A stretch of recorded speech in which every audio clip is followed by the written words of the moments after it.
ஐக்கிய முற்போக்கு கூட்டணி அரசு என்ன செஞ்சதுன்னு கேள்வி எழுப்புறாரு. திமுக காங்கிரஸ் கூட்டணியில் செய்யப்பட்ட நன்மைகளையும் திட்டங்களையும் பட்டியல் போட்டா ஒரு நாள் முழுக்க அந்த சாதனைகளை மட்டுமே பேசிக்கிட்டு இருக்க முடியும். அதனால சில சாதனைகள் மட்டும் நான் குறிப்பிட்டு சொல்றேன். பிரதமர் அவர்களை நோட் பண்ணிக்கங்க. நாடு முழுக்க ஐக்கிய முற்போக்கு கூட்டணி அரசால 70,000 கோடி ரூபாய்க்கு மேல கல்வி கடன்கள் வழங்கப்பட்டுச்சு. 65,000 கோடி ரூபாய்க்கு சிறு விவசாயிகளுடைய கடன் தள்ளுபடி செய்யப்பட்டுச்சு. அன்னை தமிழ் மொழிய செம்மொழியா அறிவிச்சோம். செம்மொழி தமிழாய்வு மத்திய நிறுவனத்தை அமைச்சோம். திருச்சி, கோவை, மதுரை விமான நிலையங்களை விரிவாக்கம் செஞ்சோம். நம்ம TR பாலு அவர்கள் ஒன்றிய அமைச்சராக இருந்த காலத்தில் மேம்பாலங்கள் சாலைகள் 56,644 கோடி ரூபாய்க்கு தமிழ்நாட்டுக்கு திட்டங்களை கொண்டு வந்து நிறைவேற்றணும். நெசவு தொழிலுக்கு இருந்த சென்பாட் வரி நீக்கப்பட்டுச்சு. இன்னும் நிறைய இருக்கு. பிரதமர் மோடியால இப்படி பட்டியல் போட முடியுமா? தேர்தல் சீசனுக்கு மட்டும் பிரதமர் வர்ற தமிழ்நாடு என்ன பறவைகளுடைய சரணாலயமா? தமிழர்கள் மேல் மட்டும் அவருக்கு ஏன் இத்தனை வன்மம்? தமிழர்கள் இந்த நாட்டோட குடிமக்கள் இல்லையா? நாங்கள் என்ன இரண்டாந்தர குடிமக்களா? ஏன் இந்த ஓரவஞ்சனை? எப்படி உங்களால் ஓட்டு கேட்க வர முடியுது? நம்ம பொறுத்தவரை திராவிட மாடல் அரசு இந்த 3 ஆண்டுகள்ல ஏராளமான சாதனைகளை செஞ்சு கொடுத்த பெருமிதத்தோட உரிமையோட உங்ககிட்ட வாக்கு கேட்டு நிற்கிறேன். இந்த மாமதுரைக்கும் சிவகங்கைக்கும் அறிவின் அடையாளமா, வீரத்தின் அடையாளமா, பண்பாட்டினுடைய அடையாளமா நாம் அரசு கொடுத்திருக்கிற முத்தான 3 திட்டங்கள் கொடுத்திருக்கு.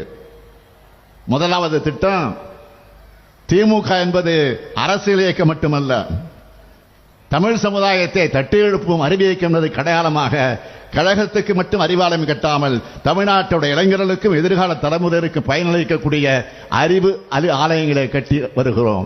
அதுதான் மதுரையில் அறிவின் அடையாளமா பிரம்மாண்டமாக எழும்பி இருக்கக்கூடிய கலைஞர் நூற்றாண்டு நூலகம். இரண்டாவது திட்டம், தமிழர் வீர விளையாட்டான ஜல்லிக்கட்டுக்கு பாஜக உச்சமன்றத்தில் தன்னுடைய வாதங்களால தடை ஏற்படுத்தின போவோம். அதை உடைச்சு வெற்றி ஜல்லிக்கட்டு நடத்துகிறோம்.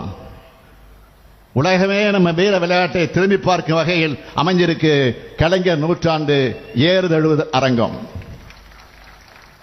மூன்றாவது திட்டம், தமிழ் நாகரிக தொட்டிலாம் இருக்கக்கூடிய கீழடி ஆய்வு நடக்கக்கூடாதுன்னு எப்படியெல்லாம் தடை ஏற்படுத்துச்சு பாஜக. எத்தனை சதி செயல்கள் ஈடுபட்டாங்க. நம்ம வெங்கடேசனை கேட்டா 1 மணி நேரம் அதை பற்றி விளக்குவா. அந்த தடையெல்லாம் உடைச்சு எரிஞ்சு தமிழ் நாகரிகத்தின் அடையாளமாக அமைக்கப்பட்டிருக்கு கீழடி அருங்காட்சியகம். இப்படி தமிழ்நாடு முழுக்க செய்யப்பட்டிருக்கக்கூடிய சாதனைகளை முழுமையாக எடுத்து சொன்னா எல்லா கூட்டங்களும் சாதனை விளக்க பொதுக்கூட்டங்களாக ஆகிடும். அதனால நம்மோட திராவிட மாடல் அரசோட சாதனைகளால பயனடைஞ்ச குடும்பங்களோட எண்ணிக்கை மட்டும் சொல்லட்டுமா? எங்க அண்ணன் ஸ்டாலின் கொடுக்கிற தாய் வீட்டு சீர்னு 1,15,00,000 சகோதரிகள் உரிமையோடும் பாசத்தோடும் சொல்ற கிராம பொருளாதார அதை உயர்த்துகிற கலைஞர் மகளிர் உரிமை திட்டம். 16 லட்சம் குழந்தைகள் காலையில் பசியோடு பள்ளிக்கு வராம சூடாகவும் சுவையாகவும் சுத்தமாகவும் சாப்பிட்டு பாடங்களை நல்லா கவனிக்க முதலமைச்சருடைய காலை உணவு திட்டம். தமிழ்நாட்டில் இருக்கக்கூடிய அனைத்து மகளிரும் சுதந்திரமாக கட்டணமே இல்லாம 460 கோடி முறை பேருந்தில் பயணிக்கக்கூடிய விடியல் பயணம் திட்டம். அரசு பள்ளியில் படிச்சு கல்லூரிக்கு போற 4,81,075 மாணவிகளுக்கு மாதம் 1000 ரூபாய் தரக்கூடிய புதுமை பெண் திட்டம். இளைஞர்களுக்கு வேலைவாய்ப்பு பெற 28 லட்சம் மாணவர்களுக்கு திறன்பயிற்சி வழங்க இருக்கக்கூடிய நான் முதல்வன் திட்டம். இல்லம் தேடி கல்வி மூலமா 24,86,611 மாணவர்கள் பயன்பெற்று வராங்க. மக்களை தேடி மருத்துவ திட்டம் மூலமா இதுவரை 1,71,00,000 பேர் பலன் பெற்றிருக்காங்க. இது அத்தனையும் கடுமையான நிதி நெருக்கடிக்கு இடையிலையும் நிறைவேற்றிட்டு இருக்கோம். எப்படி நாட்டு தவிக்க விட்டு போனார் பழனிசாமின்னு இந்த மேடையில் உட்கார்ந்திருக்கிற நம்ம பிடிஆர் பழனிவேல் தியாகராஜன் அவர்கிட்ட கேட்டா டீட்டெயிலா சொல்லுவாரு. திட்டங்களை தீட்டுறது மட்டும் இல்ல, அதோட பலன்கள் முறையா போய் சேருதான்னு நாங்க நேரடியாக கண்காணிக்கிறோம். இங்க வர்றதுக்கு முன்னாடி ஒரு வீடியோ பார்த்தேன். அதுல மதுரை பழங்கானத்தை சேர்ந்த ஆட்டோ ஓட்டுநர் அவருடைய மகன் ஸ்ரீகாந்த் பேசுறாரு. மாற்றுத்திறனாளியான அவர் கலைஞர் நூற்றாண்டு நூலகத்தில் பிரெய்லி முறையில் 4 மாசமா இடைவிடாம படிச்சு வங்கி தேர்வில் நான் சாதிச்சிருக்கிறேன். அதை பார்த்தப்போ அவ்வளவு மகிழ்ச்சியா இருந்துச்சு. முதலமைச்சரின் காலை உணவு திட்டத்தால பள்ளிகளில் மாணவர்கள் வருகை அதிகமாக இருக்குன்னு சர்வே வந்திருக்கு. இப்படி நம்ம திராவிட மாடல் அரசு கல்விக்கான திட்டங்களை பார்த்து பார்த்து உருவாக்கிட்டு இருக்கோம். கல்வியையும் மருத்துவத்தையும் நம்மோட இரு கண்களாக பார்க்கிறோம்.